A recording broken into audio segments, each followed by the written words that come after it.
Broadcasting live from the Subaru of Gwinnett studio inside the Sonesta Gwinnett Place Atlanta Hotel. It's time for Case in Point, presented by Paradigm Security Services. We are the cornerstone of security in the Southeast. Hey, welcome everybody to Case in Point once again, presented by Paradigm Security Services. I'm your host, Rick Strawn, the president of Paradigm Security Services. We're excited to be with you again today on Business RadioX. We are broadcasting live from the Subaru of Gwinnett studio, located in the beautiful Sonesta Gwinnett Place Atlanta Hotel in Duluth, Georgia. It's a mouthful. In addition to Paradigm Security Services, this show is also brought to you by Soesby's Garage, and he is looking for a top-notch mechanic. So if you have anybody out there, you know anybody, or you are qualified, give him a call. And you will find that information. It'll be broadcast to you. You probably heard it before, but it's at 200 Bay Creek Road in Loganville, Georgia, 678-825-2127. Talk to John. On every show, we feature businesses and organizations in the Atlanta area and people, especially those that serve our county here in Gwinnett. While businesses, and really all businesses, have some kind of security needs, not all are about physical security, and we will touch on that and other related aspects of security in some way through the course of our shows. Everybody today is very familiar with what's going on with our once illustrious Gwinnett County schools and their school boards. Go from one of the top in the nation to, I don't know, somewhere down 600 and something on the ratings. I don't know. But not anything like what it used to be. Been a lot of things happen here in the past year, 2 years, that have just not set well with a lot of parents. And so they're looking for some changes within the Gwinnett County School Board. A lot of people running for office, trying to make that change and do a little something different and see if we can't get back to the quality of school board that we had here, well, let's just say 2 years ago, just for the heck of it. And in that effort, like I said, we have a lot of people, a lot of parents that have decided to pick up the gauntlet and see what they can do to help. And in this case, one of those people is a young man named Michael Rednick. Hey, Michael, how are you doing? I'm great. How are you? Doing good. Michael's running for the school board in District 2. Correct. And he is, which happens to be my school district. But Michael is, first, he's a parent. He's a father of a 13-year-old special needs boy named Brady, and I'll let him explain a little bit about that. But I'll let you kind of tell who you are. Who is Michael Rednick? Thanks. The most important thing I am and what I tell people is I'm a dad, a special needs dad, secondly. Those things certainly go hand in hand together, and it's a journey when you do have a special needs child. The things that you come across, the things that you encounter, different things that you have to do, and different ways that you have to advocate for your own child and for them to get the same treatment or the services that they need. So it's a battle, and I always have a lot of respect for special needs parents, and we usually find a bond with each other when you find out that someone else is a special needs parent, and it instantly creates a bond, and it goes beyond politics. It goes beyond everything, really. When you find out someone else is a special needs parent, it usually creates a lot of conversation amongst those parents, and then we create groups, and we trade secrets, and we trade war stories with parenting, and we trade the times that we cry, and I was going to say the laughs and the tears, absolutely, and everything. It's a lifelong journey, and we're learning that. We have one child, and he's 13, and we wouldn't trade him for the world, and I think every special needs parent says that, but it genuinely is true. You wouldn't want to trade it. There's certainly things that you don't get to do, but there's a lot of things that you do get to do because you have a special needs child, and we try to take him on a lot of life experiences and have as much fun as possible with him and just make his life really, really enjoyable while still challenging him. Well, I can appreciate that. My grandson, I love him to death. He has some autistic. He is autistic, and he's a challenge. He has his moments. He's as he gets older, he gets better, but he is that special kid, and he is a handful. And he's so much. I keep thinking he reminds me of myself when I was small, Mm-hmm. when I was a kid. Yeah. He gets into trouble every time he turns around. Yeah. But he's an awesome little kid. Yeah. Well, how about your background? What's your background as you're coming into this? What do you do? So, going way far back, I was originally born in Boston, Massachusetts. I didn't live there for a long time, but I moved down to Atlanta when I was 10. My parents relocated down here, and obviously I came with them. And I grew up in Marietta, Georgia, not too far from here. Went to Lassiter High School, made it through high school, and then went on to the University of Georgia, and then graduated from there. Go Dogs. Yeah, go Dogs. And so I graduated in 2003. Right after college, I started. My dad owned a business. He owned a sign business, and he had that from 1994 to 2008. And so I went to work for him for about 2 or 3 years. And in conversations with him, he wasn't retiring anytime soon. So I decided to take on a career for myself, and I started working for Enterprise Rent-A-Car. I thought it was a short-term job, and I ended up working there for 13 years.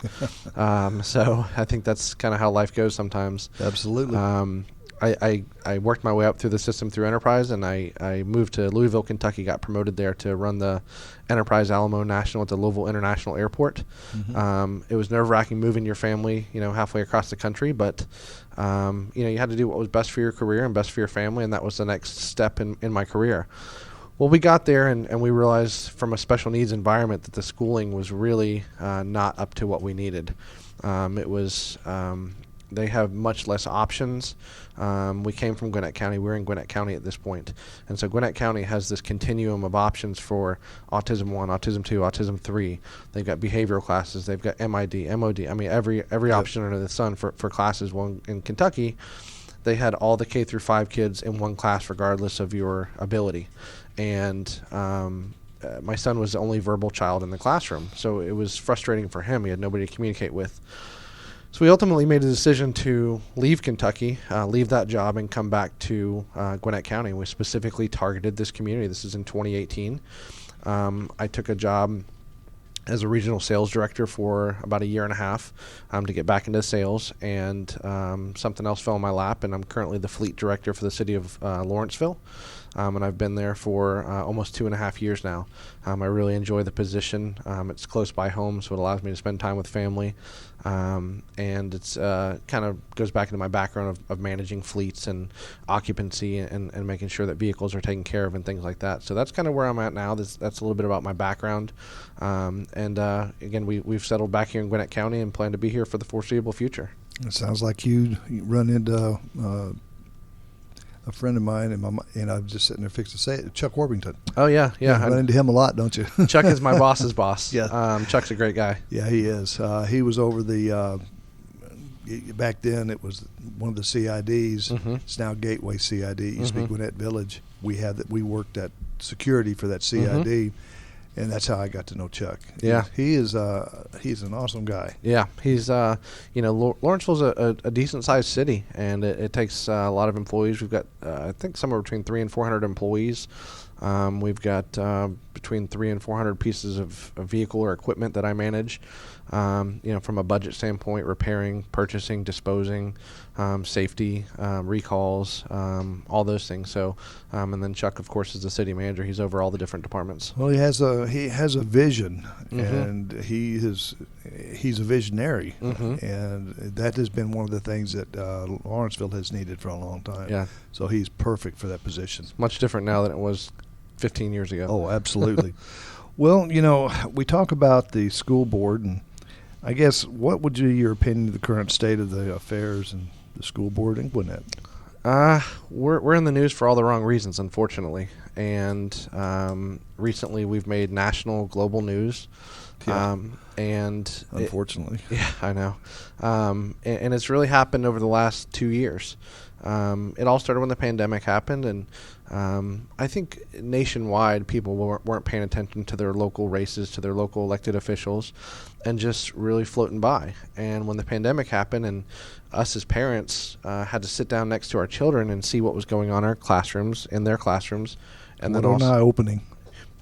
It was extremely eye-opening, and to look at what they were being taught, how they were being taught, there were some things that were concerning to us as parents, and we were next to them every single day for at least 3 months. And so, you start looking into things, and who are your school board members? I'm going to go to the school board meeting and I'm going to speak.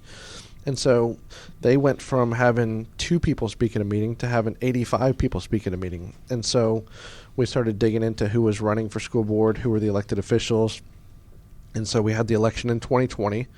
And unfortunately, because a lot of people were on autopilot, those elections happened, and now we have consequences from those elections. And Absolutely. That's what we're living through right now. And there's a few members of our school board that have just taken us in the wrong direction. And, it shows in the numbers. Our school system has dropped from continuously a top 15 school system in the state, so we're ranked 66th in the state right now out of 180 school districts. That's the bottom third. I'm sorry, that's out of the top third. And so we're going the wrong direction. Our superintendent was fired by our new school board. He's the longest tenured superintendent in the country. There's a reason he was there for that long. He won 2 Broad prizes. And we went from winning those 2 nationally recognized awards to being on national TV for rather ridiculous and for TikTok videos. Yeah, no, exactly. And that's a sad state of affairs. But go ahead, sorry. Yeah, no, I mean, you're absolutely right that to go from winning those awards and there's monetary gain for the district from those awards, to things like making the Tucker Carlson show, BBC. I mean, we're on the news in Canada and in England. It's craziness. Yep, it's a good way to put it. It's craziness. Well, looking at all that and the craziness there, why in the world would you decide that you wanted to run for that craziness? That's a good question. I thought so. I think I ask myself that question sometimes. I fought with the school system for almost 2 years. I fought for things such as removing our mask mandate, which was ridiculous. We went so far as to my family was part of a named plaintiff on a lawsuit against the school system. We protested. We spoke at school board meetings. There was numerous things that we fought with them about keeping schools open for special needs students. And the school board and the school district didn't listen to us. They didn't respond to us. It wasn't just they were saying no. It's just they weren't saying anything. And there was no response whatsoever. So, if you fast forward to probably November of 2021, I felt like I had gotten as far as I could get, and as an everyday citizen. And I said, what's the next logical step? I'm going to get up on that board, and I'm going to make a difference that way. I'm going to be one of 5 people. And it's not just to combat these changes that are happening in our school board. I wanted to bring a special needs voice to the school board and represent that community. Make some positive changes instead of negative ones. Absolutely, and represent that community. 20% of our students in our district have special needs or an IEP or a 504 in place. Mm-hmm. And so when we do make changes and we do make policy changes, we need to think about that community. It's 1/5 of our community, so why not have 1/5 of our school board be someone that represents that community? Absolutely. Like I say, there's a lot of change going on, and it's not positive change. So let's look to try to make some positive changes to the school board and get it to where it's functional, mm-hmm. where it's positively functional. I know that going into this, you've got to foresee some challenges. Mm-hmm. What would you say the biggest challenges that you're going to face are going to be? Getting up on the school board, it depends on what the dynamics of the school board look like. Life's a lot easier when your beliefs are in the majority, and life's a lot more difficult when your beliefs are in the minority. But I still think even if you're in the minority, you can make a difference, and I think you can make your voice be heard, and I think you can make your constituents and the people that believe in you feel like they're heard. I feel like there's negotiations that can happen. I feel like it doesn't have to be all one way or another way, mm-hmm. and I think it's important that someone that has a business background of being able to do those things can get up there and get in a room and have sensible conversation with individuals to say, hey, I see your way, but let me show you this other direction that we can go, and we find something in the middle.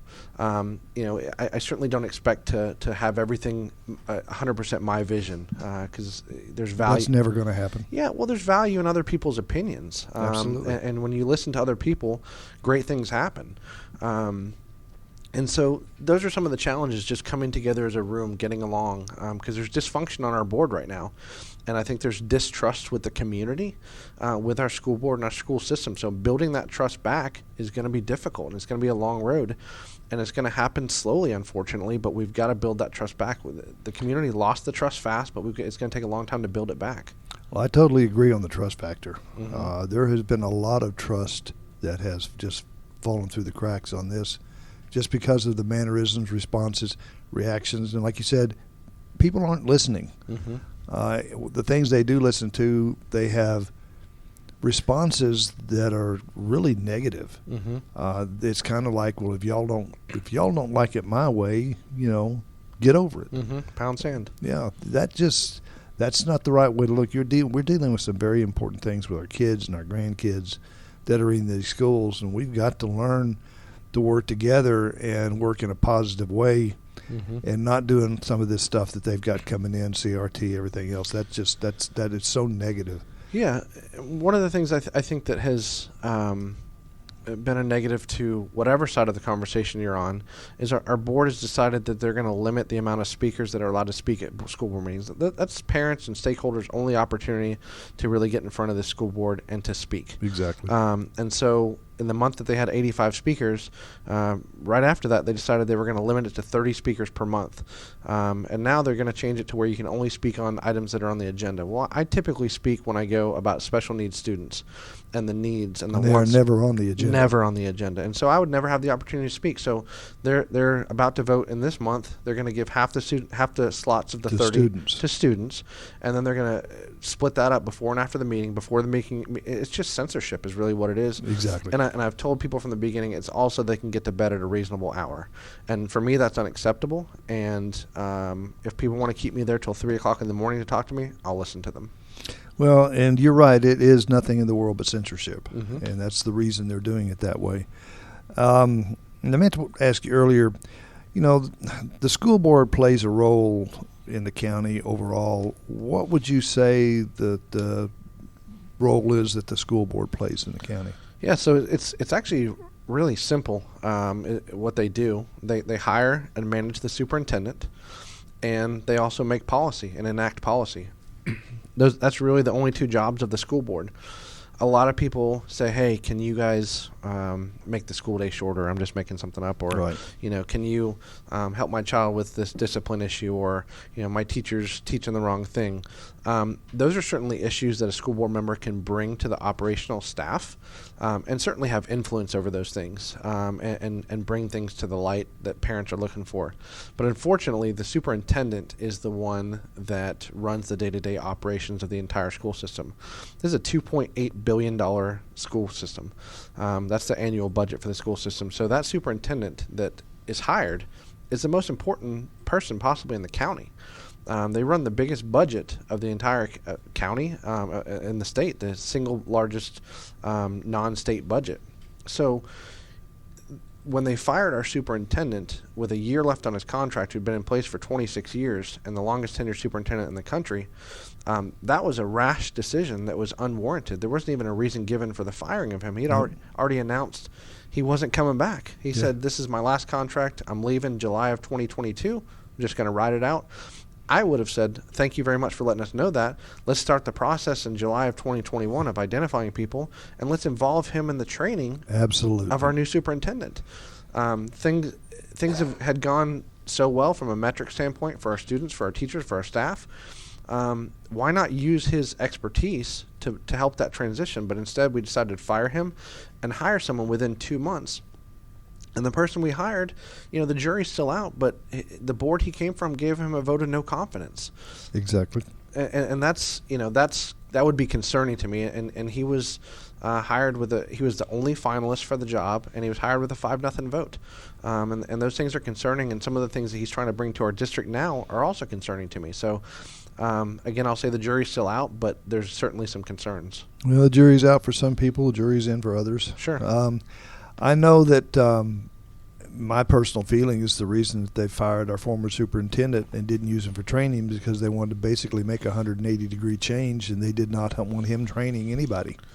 I would agree with you, and I think that they saw that there was a short window time frame that they had to implement all the entire agenda that they want to implement.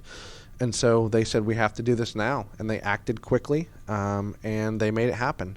Yeah. And it's been a detriment to the million people that live in this county, to our property values, to our businesses, because there are businesses that are not coming here. There are people that are moving out of this county. I promise there's teachers that are leaving this district because of the school system. When I was growing up, my parents moved to wherever they moved.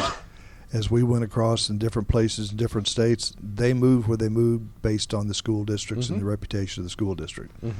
And our reputation brought people here before, and it's not bringing a lot of people here now.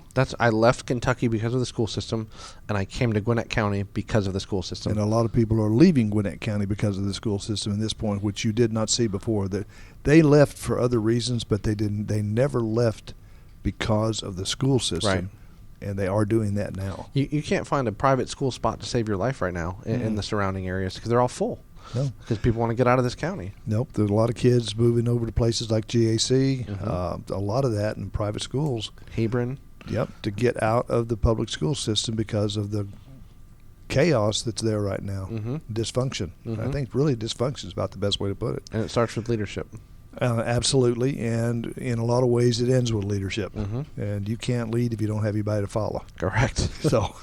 But well, tell us more about your role in the special needs community, because I know that you do more than just have a special needs child, about school choice and maybe what parents have as rights. Yeah, so part of my platform is I want to be a voice for parents. I want to listen to not only my constituents, because a school board member, while they're elected by their constituents in their district, they represent the entire county.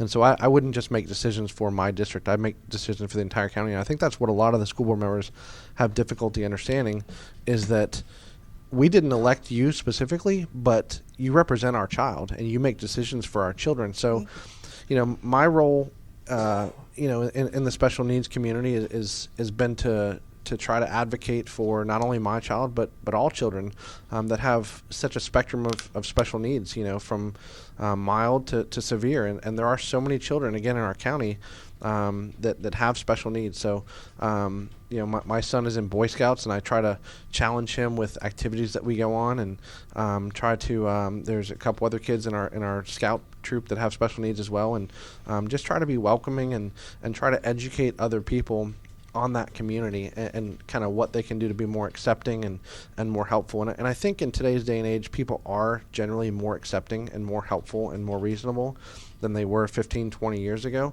But I think we still have a long way to go. And I think it's important that we as a society assimilate to that community rather than expecting them to assimilate to us.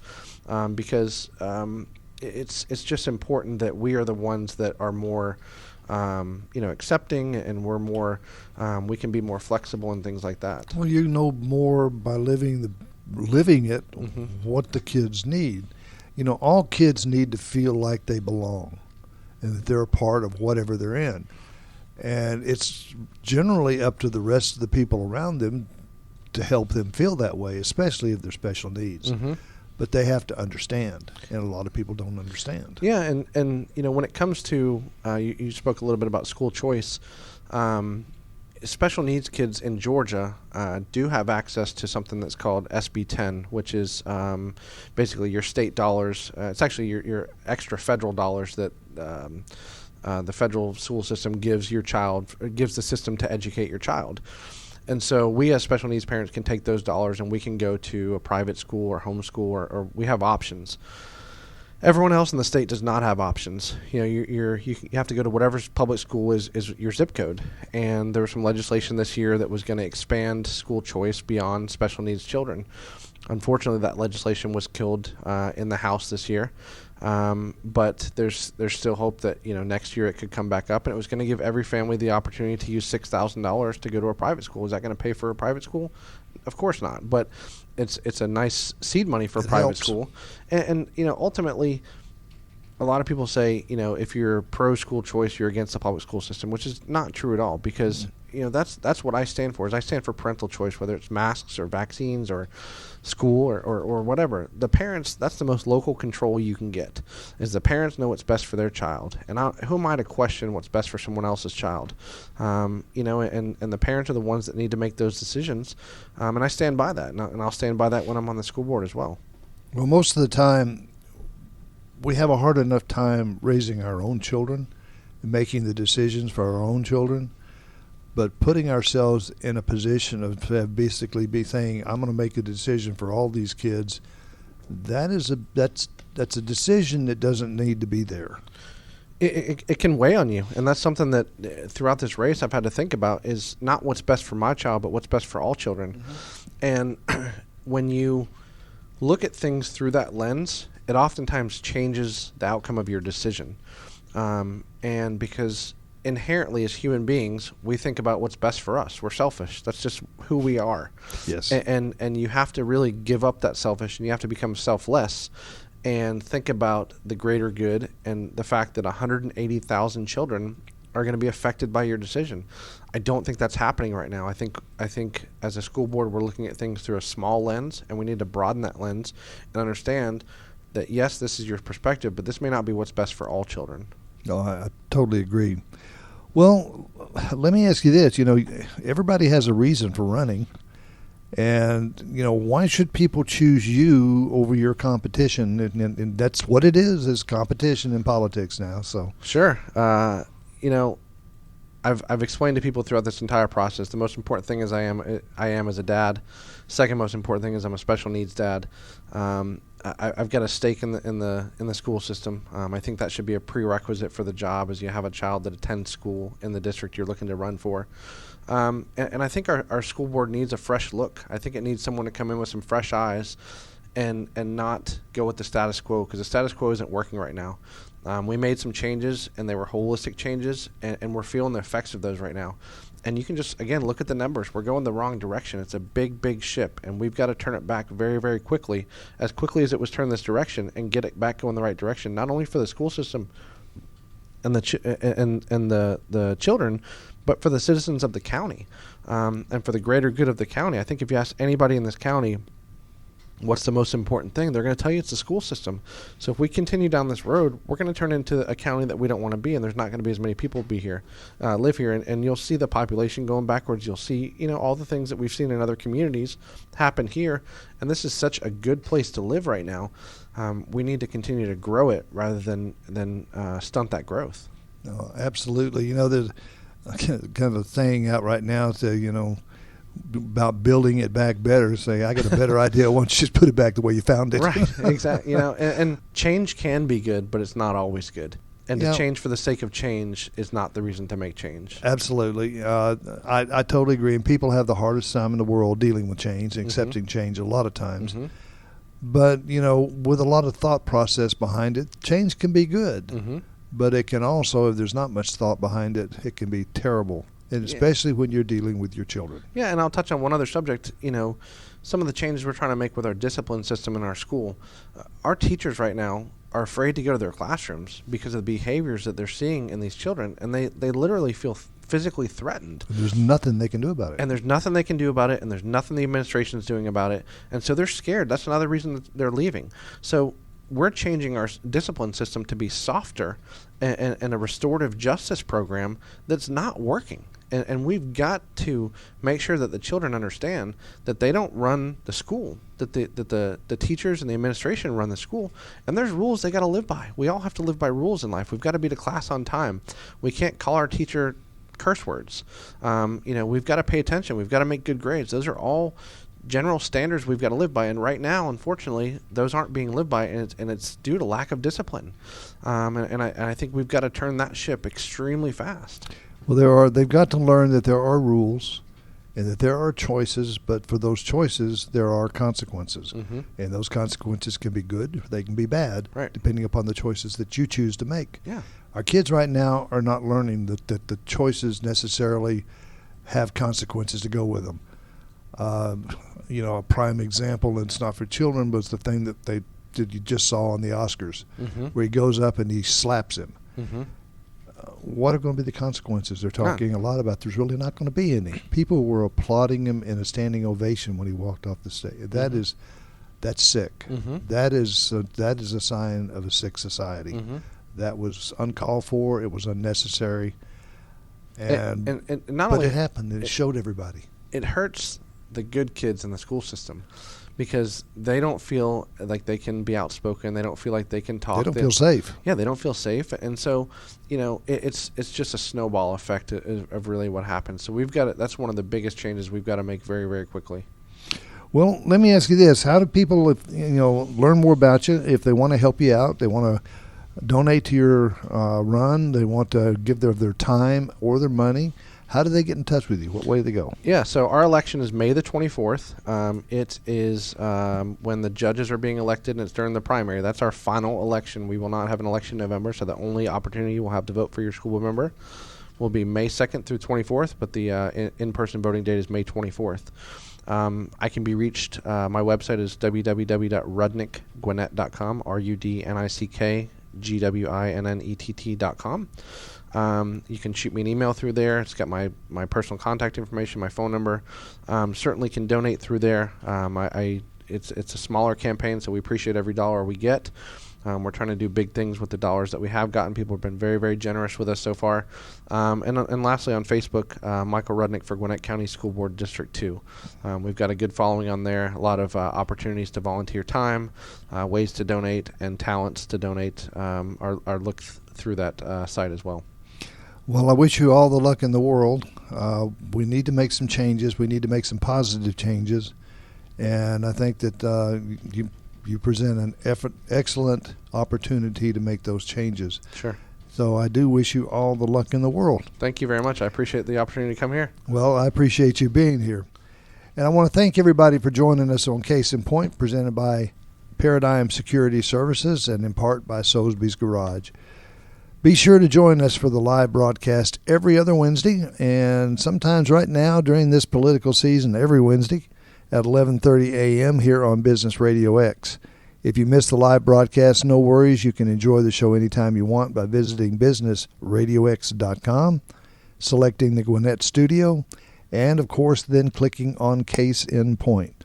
The program is also available in iTunes, iHeart, Spotify, really wherever you enjoy your favorite podcasts.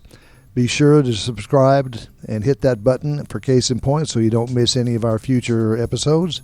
For my guest, Michael Rednick, running for District 2, and my producer, Mike, I am Rick Strawn, and remember, at Paradigm Security Services, we cover more than just your assets.